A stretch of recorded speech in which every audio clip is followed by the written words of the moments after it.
So that's requested by one of you guys. I have remade the McLaren Senna livery on F125, the McLaren sash as well. The yellow, the green and the slight dash of blue. I have had to fix a few of the logos. For example, MasterCard were not on the car in that position at the time of this livery, so I've literally just made their logo transparent. Same with the chrome. Yeah, it's not perfect. There are obviously things I want to do. The Senna logo, for example, is the best I could get from the Senna logo. There's not too many high resolution images of that about.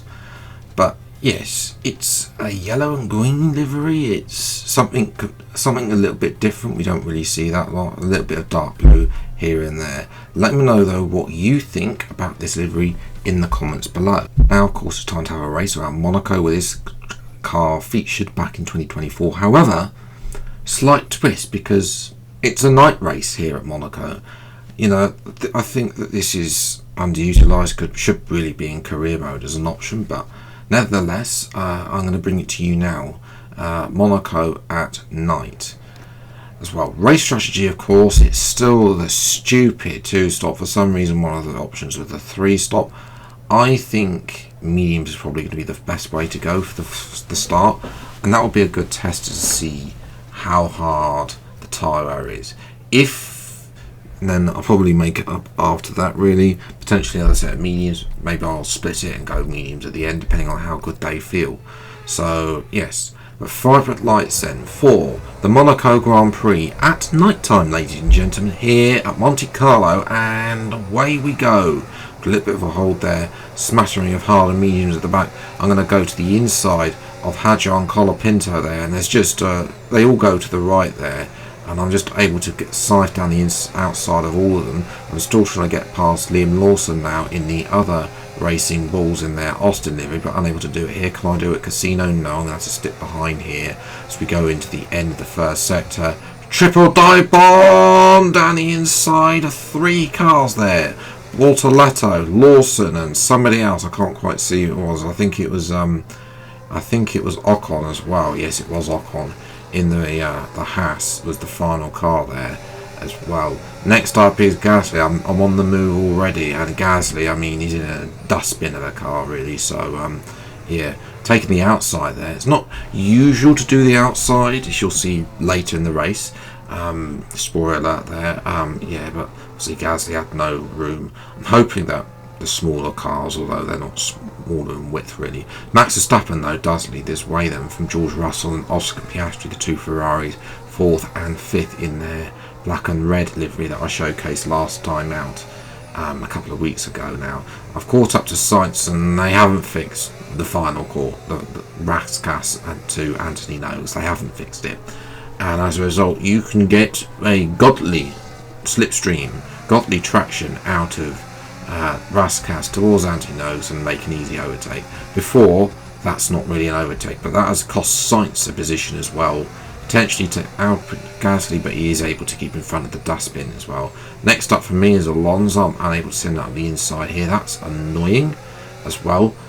So yes, you guessed it, it's Raskas to Anthony Nose. Switched back, lovely to move, and already head before the braking zone to Anthony Nose. Next up is Antonelli again having another go out of here. Can I have a go up to this is a rare overtaking zone? No, I can't as well, so I'm gonna have to sit behind Antonelli until lap 4. And now I'm all over the back of him. Can I send it down the inside here? Portier? No, I can't. Obviously Portier doesn't look like that anymore. As well off to the left as well. I'm going to send it down the inside here. Come on, give me the room. Get the position up as well. And that's a lovely manoeuvre. That was down the inside there, which is the more textbook of the 2 manoeuvres. But obviously Gasly earlier in the race moved to the outside. Antonelli then, he did cut the corner there, but I mean, I'm not going to speed him here. You know, it's hard enough making overtakes as it is. As well as Albon there. Oh, having a bit of a twitch there for Albon. And another slide, huge slide. So Albon on the hards, 5 laps, and he's already struggling. Having a go here. Can I have a go on the good run to the back? No, I cannot. As well. And again, yes, you guessed it. It's It's Raskas to Anthony Nose again. Up to P8 now. 5 laps. 12 positions gained. Next up is Yuki Tsunoda having a go at the Noble Chicane. Can't quite do it there. Can I have a go at him at the again? Run up towards to back. No, I can't. I'm going to have it again. I'll wait for Raskas to Anthony Nose down the inside of Anthony Nose. Thank you very much. And up to P7 as well. Next up, Hulkenberg. But we won't be going past Hulkenberg because I'm coming into the pits. 31% rear left. So tyre wear 3% a lap. A little bit more. Soft tyres though are on. I felt that soft tyres I think are going to be well in this middle string to try and bridge that gap to the top 7 really past Hulkenberg. Lawson's going to come out in front, but that's going to be the only thing. Going to come out in P9, which I don't think is actually too bad as well. Of course I've got one more stop to make, so yes, I've caught up to Hamilton though. Yes, trying to get most out of these soft tyres really, but not really able to set fast lap. Hamilton actually has fastest lap. Down the inside at Portier. Can I make this work? Yes, I can. And up the inside up to P5. Well, I mean, this is more of a textbook manoeuvre for me. I mean, don't get me wrong, it's still a rare manoeuvre, as any manoeuvre is at Monaco, but it is nevertheless down the inside at Portier and up to P5. As well as Hulkenberg is slowing up everyone an absolute treat. He's doing his favourite in Alonso was their impression, and he is currently P8 I think, P7, no P7 sorry. Yeah, couldn't quite catch up to Leclerc though. The tyres again going 30%, 10 laps to go. We'll come in for a set of mediums. Now unlike the last time, this time it's not going to be such a good position that when I come out, because Hulkenberg is only 13 seconds back. And here comes Hulkenberg in the Audi now. There's Tsunoda, there's Antonelli, there's Albon, and there is Fernando Alonso as well. So yeah, I'm stuck behind Alonso. I need to make the most of this and get past ASAP.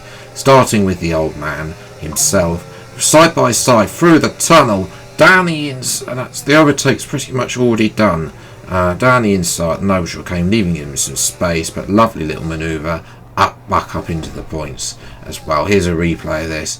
Just making the most of the newer rubber compared to Alonso's worn hard tyres as well. So up to P10. Next up is Leclerc, who's come out the pits. And thank you, Charles. I'll go down the inside of you and upset all of the locals as well. And a look at Albon as well. Can't quite do it at the hairpin, so instead it's going to be side by side for the tunnel again. And there's just really no competition. Albon, he's going to try and defend this, but I mean, yeah, he's got nothing to do. They can't really do that. Next up is George Russell, as well, who's been slowed up by Hulkenberg. Thank you very much, Hulkenberg, for helping me out there. And I'm onto the podium from last on the grid here at Monaco. Who would have thought a thing? Usually, in order for that to happen, there has to be a pile-up. But here on F125, it is possible. That was the fastest lap of the race. Keep this up. Well done. Denied. Leclerc deciding that he wants to take revenge on me for him overtaking him by nicking fastest lap. He's still quite a bit way behind though, and he hasn't got the consistency that I have as well. We know that the Ferrari tyre wear is dreadful, based on especially IRL and in Abu Dhabi as well. I've caught up to Piastri here, by the way. How to go through anti-nose there, can't quite do there. Now out to the tunnel, I'm going to go down the inside. Piastri on the hard tyres as well. Piastri cuts the corner, but I've got the better traction out of him. Thank you very much. And that is in front of Piastri up to P2. Here's a replay of the defining move to get me P2 in this race. As well, it's not quite as good as in Vegas, but it will be P2. Unfortunately, Esteban Ocon, his AI seems to be cursed in this career mode in my F125 game, and he retired. He's out of the race with an engine failure as well. Only 5 seconds of Verstappen. That is, I'll take that. I will definitely take just being 5 seconds off Verstappen. The pace was good, obviously being helped by the AI being dreadful between Raskas and Anthony Nose, but regardless, that, ladies and gentlemen, wraps up P20 to P2. Not too bad, I don't think. Sadly, we couldn't get Leclerc. I mean, Leclerc's faster lap was 2 seconds, 2/10 faster in the 14s. No one else in the 14s either. But yes, well, that's where I'm going to leave it today's video. If you haven't enjoyed, leave a like. Subscribe to the channel and you see plenty more F125 France liveries. Most likely the next France livery will probably be in the new year at some point. Let me know what you want to see. I may or may not do an F126 mod, but that depends on what thing. I've noticed that Williams come out with that camouflage livery. I don't particularly like it, to be honest. I'd much prefer if they just used the Golf livery that I created for them in testing, but nevertheless, as well. But yeah, if you've got any ideas you want to see, I think we have got a few to go, so that probably spill over. I think we've got Lotus to bring back, which is probably an annual one. I want to probably do something with Mercedes too. I've got a farewell Sauber livery at some point, which I was going to squeeze in but ran out of time. And then obviously you got to think about something with the Aston Martin, the Haas. The Haas, I'm probably going to do some sort of 20th anniversary livery as well, which will sort of be slightly based on their 200th Grand Prix livery too. So all of that is to come in the new year. But if you have reached the end, then I'd just like to say a huge thank you for watching today's video, for sticking around me, watching me do a last to second place challenge here at Monaco in the McLaren Senna livery. But don't forget, you will be able to download this livery at some point. There'll be some links in the description below, so keep checking that out. They will go on the Discord first as well. But until the next video then, I'll see you next time. Take care, thanks so much for watching, enjoy your day, and goodbye.